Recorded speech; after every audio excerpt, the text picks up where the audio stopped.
Thank you, French, but shalom, greetings to you all. I hope you're all well.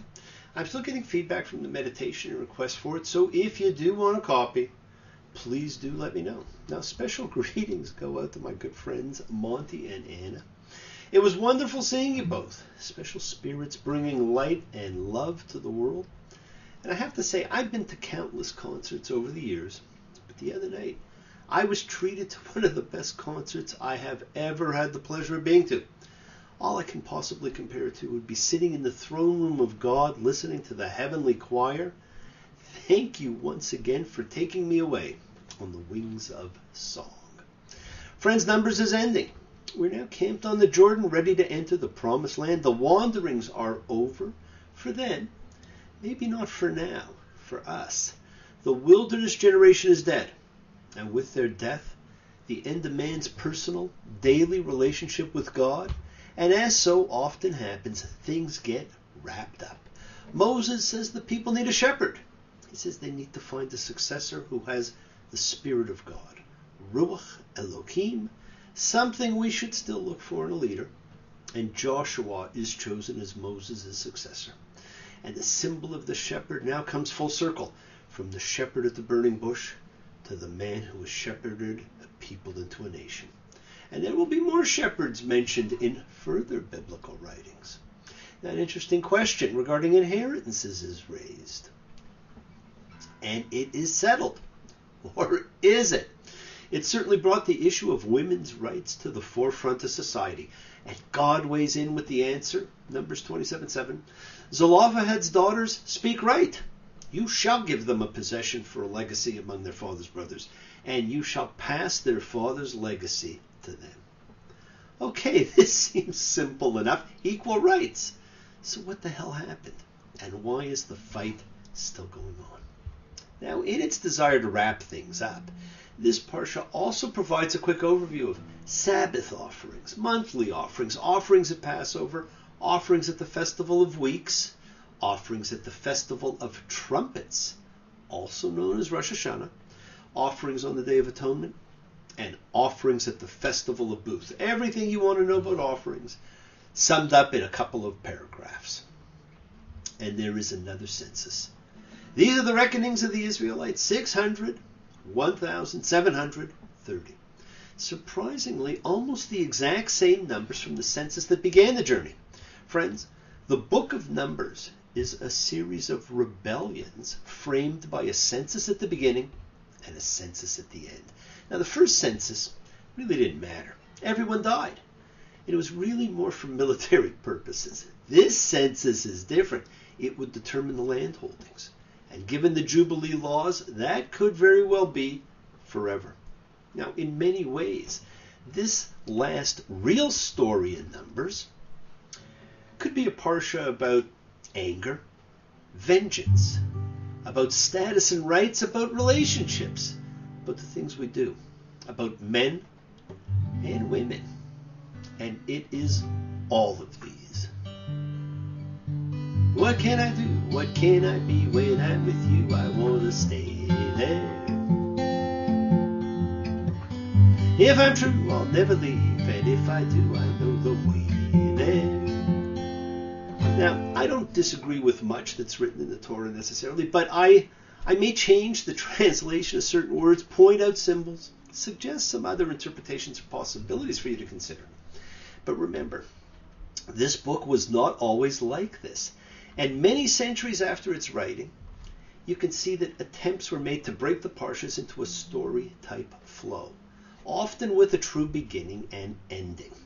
This is one of the few I truly disagree with. We meet the main character and read about his action before the last Parsha ends. And then this one opens with his reward. Friends, this is Pinchas, the grandson of Aaron. Now, Pinchas, the son of Eleazar, Aaron's son, killed a man and a woman, and he is then rewarded for it with perpetual high priesthood. Numbers 25:8. Vayabo achar Yisrael el hakubah, vayidkor et shenechem et ish Yisrael ve'et ha'isha el kolbata.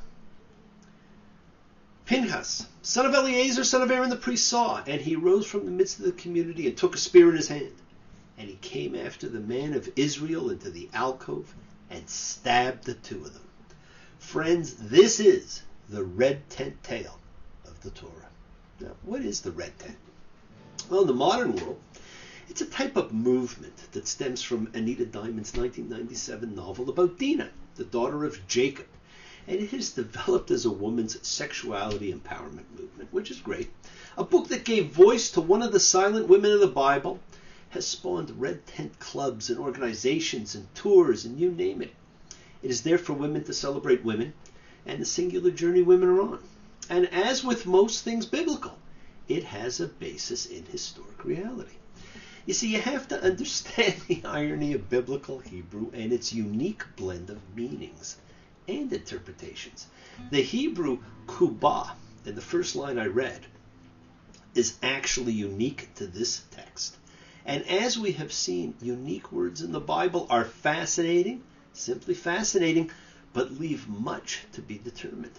And this word kubah has been linked with the Arabic kubah, which is a small tent of red leather used for cultic purposes or alternately for conjugal purposes. Now, Rashi understood the term kubah to be a tent, and the kubah is known in the pre-Islamic Near East as a tent to house sacred objects.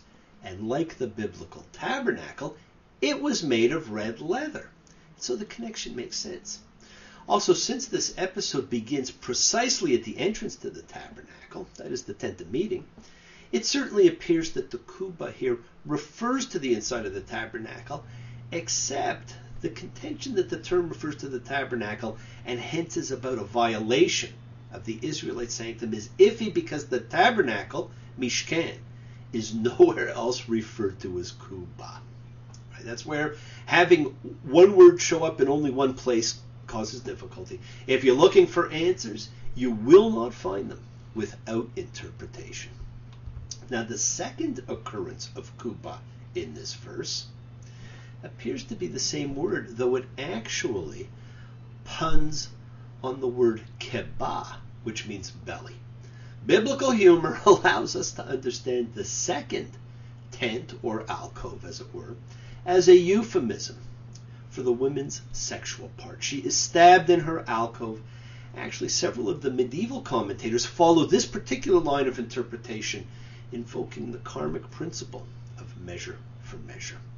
It is a most extraordinary sexual image, as the spear strikes the man and then protrudes from him into her belly or genital area, paralleling their sexual intercourse. And people think there is no humor in the Bible. Now, what isn't asked, and what I would love to borrow Mr. Peabody's Wayback Machine for, is to go and see, was there a crossover between the conjugal red tent and the cultic red tent Mishkan? Was sexuality a greater part of the original cult? Now, interestingly enough, the Dead Sea Scrolls Bible, which is actually the oldest known Bible, but is certainly one most people would never have seen or read, barely mentions this and leaves out the priestly reward completely. And the reward is a significant part of the story in the Bible we read. You see, God says, He zealously acted for my zeal, and it shall be for him and for his seed after him a covenant of perpetual priesthood in recompense for his acting zealously for his God and atoning for the Israelites. What a reward for this execution! Perpetual priesthood. Are we to believe that God rewards us for killing without witnesses, evidence, trial, in the zealousness of our love for God? Hey, do we not condemn any who do the same? Should we be looking at this instead, perhaps, as with Nadab and Abihu? Violations within the sacred zone require swift action. This is a conundrum.